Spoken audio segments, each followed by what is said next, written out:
What are some unhealthy ways to relieve stress? How much time do we have? I mean, the quick answer to that is just about everything that most people are doing right now.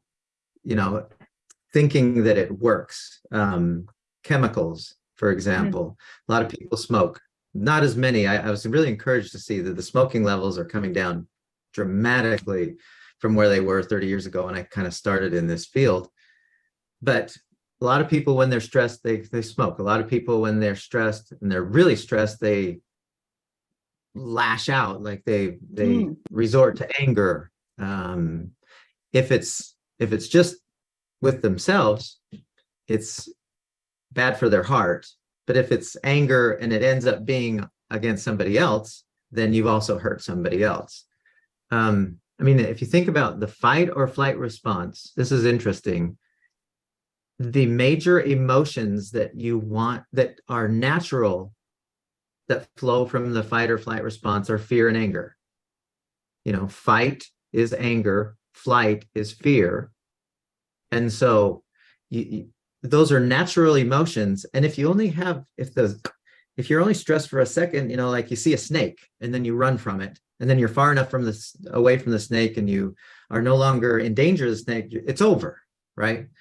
But for that moment when you see the snake and it's like you're in its neighborhood, in its vicinity, then you're glad that you have this stress response to get you out of there quick, you know, in 2 seconds so that you're far enough away.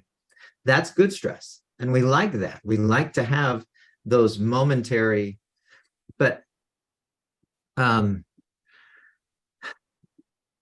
the challenge is most people, they just hold on to things mentally and it turns into chronic stress. And so they turn to alcohol, they turn to tobacco, they turn to whatever drugs. And I'm not against some drugs if their use is very, very short term, but very, very rarely do chemicals, do drugs help in the long run.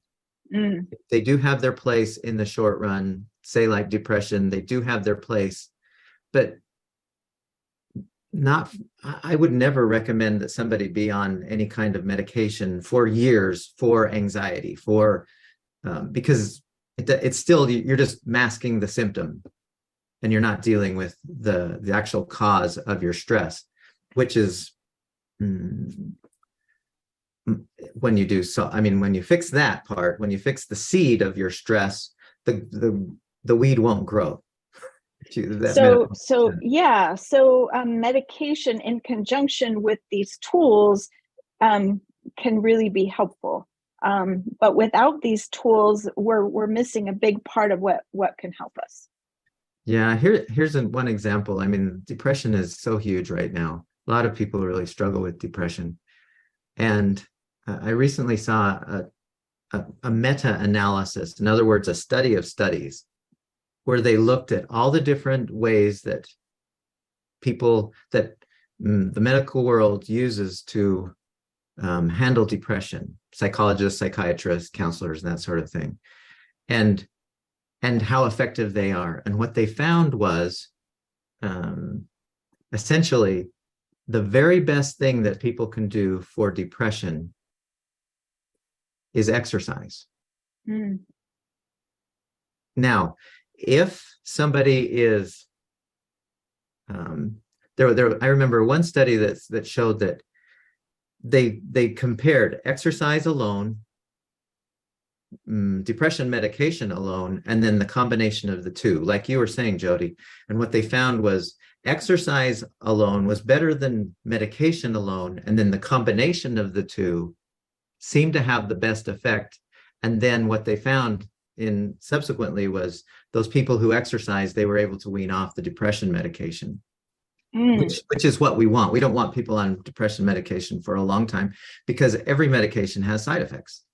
And so, mm, and for some people, it's not a big deal, but for others, I mean, I've worked with plenty of people over the years um, who've really, really struggled with depression, and they've also had horrible health problems with the depression medication.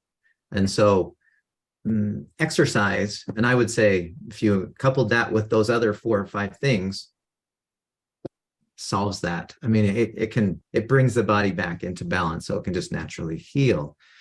I think other things that people do that are unhealthy. I mean, there's so many things that are so good for us. I mean, just going out and walking in the sunshine, getting some fresh air and vitamin D. But if we are never outside, if we're always indoors, and we just don't let. Here's kind of an analogy.